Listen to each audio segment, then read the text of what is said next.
Muling iginiit ng mga taga Mindanao ang paghiwalay nila sa Visayas at Luzon o sa Pilipinas at formal na gawing independenteng bansa ang Mindanao. Ang dahilan sa kanilang hakbang sa report ni Joel de la Cruz.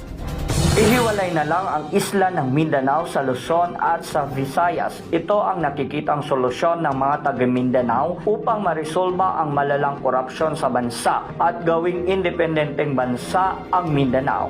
Hindi mapagkakailan na napag-iwanan ang Mindanao sa pag-unlad sa ekonomiya at infrastruktura sa mahabang panahon sa kabila ng malaking ambag ng isla sa bansa. Sa patuloy na serye ng Mindanao People's Consultative na ginanap naman sa lungsod ng Butuan, marami sa mga karaganon ang sumasang-ayon na humiwalay na ang Mindanao at gawin na itong isang bansa. Itong kagustuhan ng Mindanao na mga tao na maghiwalay na lang sa Pilipinas dahil sa mga nangyayari, no, na mga kaguluhan na bunga ng hindi magandang pamamalakad ng kasalukuyang gobyerno. Mahaba man at hindi madali ang proseso para maging ganap na isang independenteng bansa ang Mindanao, nananatiling positibo ang mga Mindanaoan na maisakatuparan ito. For decades, ilang dekada na yung panaginip na yan. At makikita mo rin na ang mga tao, bali, they're looking for hope.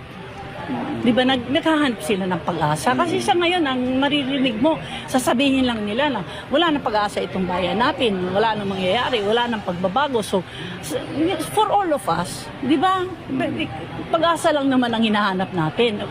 To partner that with hard work, to achieve our dreams, maganda na yun. Malaking success na yun.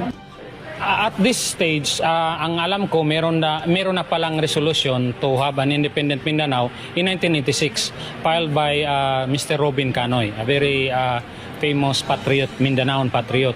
So sa ngayon, it's enough to discuss na buhayin yung resolution na yon. Kung meron mang revision, i-revise. But the point is, we should start discussing this para sa kinabukasan ng mga anak at mga apo natin.